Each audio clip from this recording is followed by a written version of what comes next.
What is up, Nuggets? It's your boy, Killer Pizza, here with a brand new video for you rascals and rapscallions out there. Now, for today's video, we have a very, very strange one to talk about, and that is 1989's The Laughing Dead. Now, I'm not going to mention the director's name because I know I'm going to completely butcher it, so here it is right there in writing. You can look him up. Fun fact about this guy, he actually wrote, directed, produced, made the music, choreographed, and starred in it. I believe he was selling popcorn at intermission too. But obviously a passion project starring a lot of his friends, not many well-known actors and whatnot. But I'll tell you what, guys, this one was a fucking trip right here. Released through Vinegar Syndrome, which if you guys aren't familiar with Vinegar Syndrome, you're lucky because they are very addicting to buy from. They release tons and tons of horror, cult, exploitation films. But let me just give you a look at the cover right here. This nice emballed or whatever, lettering or whatnot. And I got the original artwork underneath. Oh, that's spooky. Imagine seeing that in a nightmare. But, when I first seen this movie, I first heard of it was on Vinegar Syndrome's site, and it's a zombie movie I've never heard of before. And if you guys are a fan of my channel or followed or subscribed for any length of time, you would know I'm a huge zombie movie fan. It's my second favorite subgenre, I can't speak, in horror right after slashers. So this one, honestly, was a lot of fun. So I'll give you a bit of the plot right here. This pretty much follows this priest right here who has lost faith in God and his religion. He's walking away from the cloth or whatnot. And he's going to take this trip down to Mexico to... I don't honestly remember what the exact plot was, why he was going down. There was something to, see some sick people or, there was some kind of mission where he was taking the school bus down there to Mexico, I believe, from Arizona with, a whole bus load of people who were going to go, on a tour around, the Aztec, area of Mexico and whatnot. But it turns out that it's kind of low-key his way to meet up with a girl that he once was with, which he has nightmares about early in the movie about he had a kid with, and then they had to separate or whatnot. So he's kind of trying to low-key reconnect with the wife and the kid, all while taking these tours to go on this tour and do this job of this exorcism or whatnot. So when he gets down to Mexico, all hell breaks loose where there's this ancient evil that's in this curse that gets passed on from one person to the next. It has some weird name to it of this ancient evil god that's going to come back and possess somebody and take over the world and everything. But with that being said, that's pretty much the plot, the best I can say it. And if I said it wrong, this movie's so fucking batshit crazy, it might as well be right. So, like I said, this movie is absolutely insane. Let me just put it out there. The first 2 minutes of the movie shows child trafficking of them selling a little girl to this cult where they're performing this ritual where they stab her in the chest and rip out her heart and kill her in the first 2 minutes of the movie. Now, you guys, don't get the wrong take on me here. It's not like I'm seeking out the shit. But when you've been a big fan of horror for a long time like I am, sometimes you've seen it all. And you want to reach out there and see certain films you haven't seen before. In the context that this is, not real. This isn't real shit.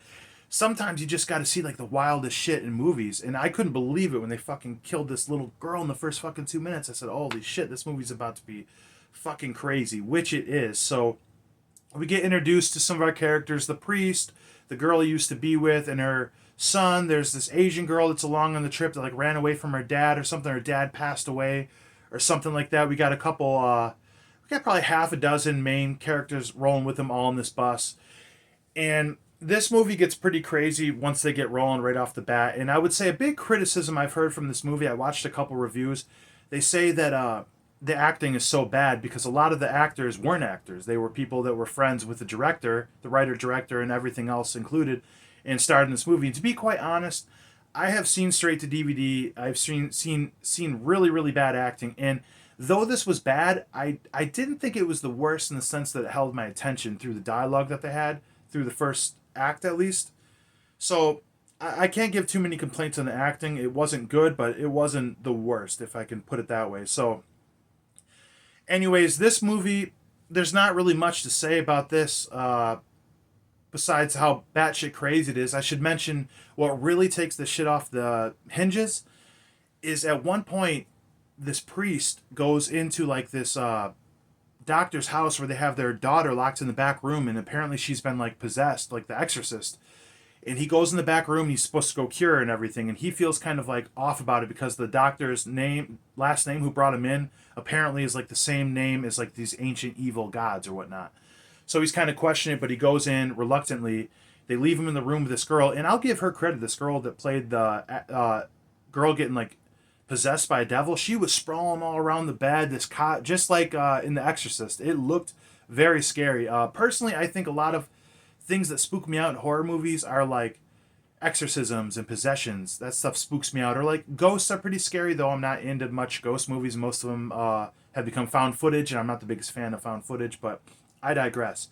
So we get into like one of the craziest moments here. He starts reluctantly like reading stuff from the Bible, even though he doesn't really believe in it. And I don't know if this has any correlation with what happens next. I doubt it because of like how batshit crazy and all over the place this movie is. But this girl gets up, and they show it on the cover, so shouldn't really show that. But she rips her heart out of her chest. All practical effects in this movie. She rips her heart out, and it almost looks like a dream sequence, like in something from like The Mouth of Madness, where you don't know if it's like real or not. But it turns out it is real, where she rips her heart out, tears into the priest's chest, rips his heart out, trades their hearts, and then her chest just seals back up. All practical effects. And she gave him the heart of this cursed evil demon or whatnot.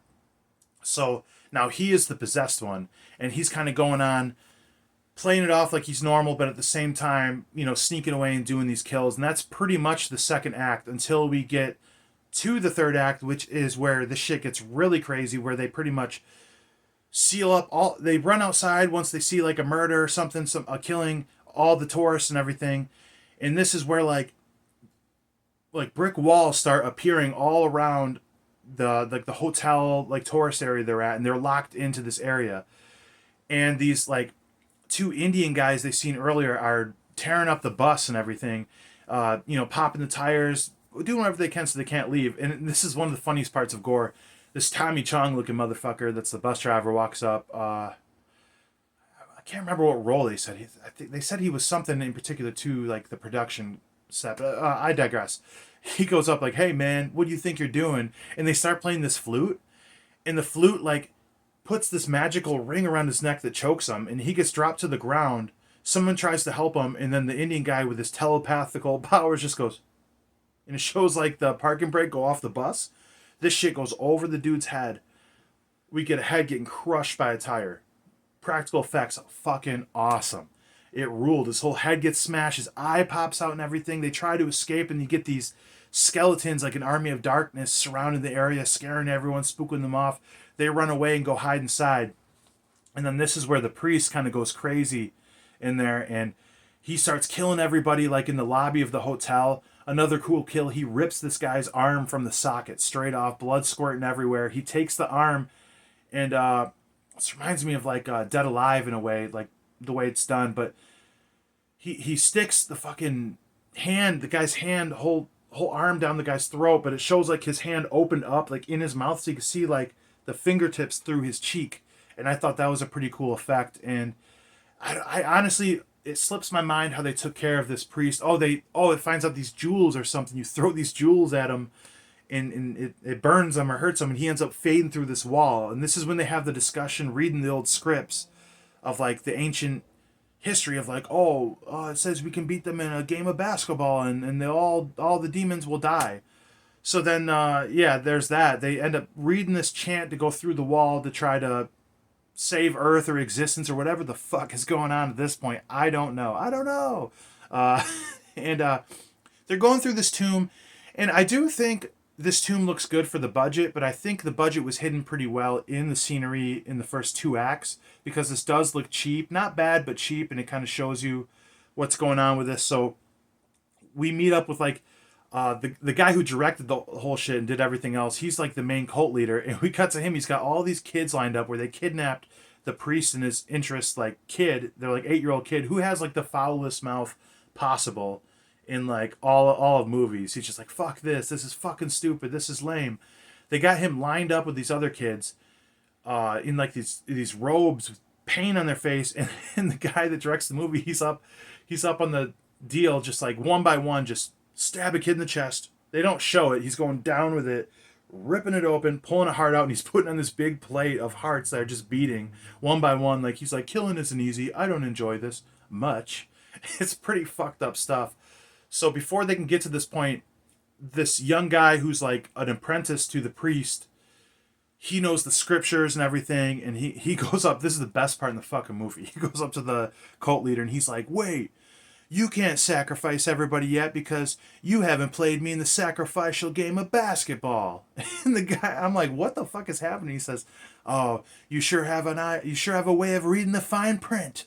All right, you're on. So he takes a severed head like it's a basketball, and he tells the priest, because the priest plays basketball, by the way. He was playing in the opening scenes, which I think is cool. He's hooping with the kids at the church in full robe and everything, but he says, priest, whatever his name was, maybe you'll be better suited at this. He's got this really funny accent to it. Maybe you would be more suited for this. I heard you have a history in the game of basketball. And I'm literally sitting back watching this like, no, they're not. They're not. They start dribbling this head as a basketball, and all these zombies you see in the front come out of these tombs doing their best impression of like an Italian zombie flick. And next thing you know, the head that they're dribbling turns into a basketball. And these zombies have high-rise striped socks with Chuck Taylors on, and they're playing a fucking basketball game against this priest and the other kid. Or they're all playing basketball. I don't even fucking remember. They're literally playing basketball over this shit. Like, I know I was surprised when I first seen like Snake from Escape from New York have to make the basketball shots to escape in that movie, if you've seen that, which I was like, this is kind of weird. I don't expect basketball in these type of films, but yeah, they hoop for existence. And at one point, the young guy starts reading this chant or something that like turns him into Godzilla, literally. So this is what a lot of people talk about this film for, which is the reason to watch it, where he turns into like this Godzilla monster, which you can see right here, and then the cult leader turns into like this monster that kind of looks like what the dude turns his brother into in Weird Science, like pretty much a big pile of shit. And they probably have the cheapest and worst looking scene in the movie where these fake monsters are fighting each other. And then one monster hits another monster and a giant jewel falls out of his head, and the young kid has to take the jewel and throw it through the hole and make a basket to make the whole tomb blow up, which he does, and they all run and make an escape. And the tomb explodes, evil is gone, and then they walk out and it's a huge fucking Cinco de Mayo party with face paint and everyone's having a good time. It's never mentioned that they're celebrating because the evil is killed. They're just celebrating for the fuck of it. So it's the strangest goddamn thing you'll ever see. And then last minute they go up to the sky, the stars, and you see like some very shitty CGI, like whatever the fuck it was, some neon blur, and some laughter, like, it's not over yet. Which I don't even think there was laughter, because there is no laughter in this fucking movie. There is no laughing dead. So, I mean, this movie was fucking crazy. There's some other practical effects I forgot to mention. There's a scene where the priest karate chops some dude's head off that flies through the window and makes a basket, because basketball is an ongoing theme in this movie for some reason. And there's also a scene in the beginning where the mom, the mother of the kid, is having a nightmare having birth to her kid, and it's something straight out of Demons Part 1, where the kid comes out of her chest like 8 years old, full size, practical effects with this goo and these jagged demon teeth and everything in it. And it's like, when I first seen that, I was like, I wonder like what the fuck this kid was thinking when he was like acting in this role to have to do that scene. It was fucked. But that's pretty much the movie. Honestly, guys, this is not a good movie. It's a bad movie, but it's one that's so good that it's bad. Now, would I suggest this to you as a horror fan? If you are a casual horror fan, I would say probably not. You're probably not going to like this, but I would suggest it to you for the practical effects alone. I think it's worth watching. And for people that are obsessed with horror like myself, I would say hell yeah. And the very same reason I gave to people that aren't big into horror is the same reason I would give to people that are the horror hounds and the ghouls out there. The practical effects alone are worth it, let alone the third act or the absurdity of the like basketball game that happens with the zombies and the priest. This movie is batshit crazy. Though the acting is bad, the scenery, the setting is pretty nice. The practical effects are good. The pacing is surprisingly a lot better than you would think from a crappy horror movie that its only good thing is practical effects. A lot of times you got to wait 60 minutes before you start seeing some good shit. But this has good effects from the first 2 minutes. every act has something worth watching when it comes to practical effects, and it will take you on a twist and turn so much to make you scratch your head and say what the fuck, that I think it's worth it enough to check out. And like I said, I tried to look up where this was available to watch. I'm sure you could probably find this on YouTube, but if you want to go on Vinegar Syndrome, I suggest checking it out. If anybody that's a casual horror fan that likes the look of this, I suggest checking out the Vinegar Syndrome website. I know I didn't know about it for the longest time when I first started collecting. And though they release a lot of weird shit and turds, they probably have, and they take fucking forever to ship your stuff, but they probably have some of the strangest and weirdest stuff, some of the best stuff that has never come out on physical media before. I mean, not horror, but they just released Sidekicks for the first time on 4K. It never had a DVD or Blu-ray release ever, so I respect what Vinegar Syndrome does, but be careful, guys. The big horror people that watch this will know, once you go down that rabbit hole of Vinegar Syndrome, there's no turning back because it's an addicting thing to collect. But with that being said, hopefully you guys enjoyed the video. This is a bit of a later upload because I don't normally upload on Saturdays. So I don't know when this will be posted exactly, but I'm going to have a Night of the Comets video being released tomorrow at noon, so be sure to check that out.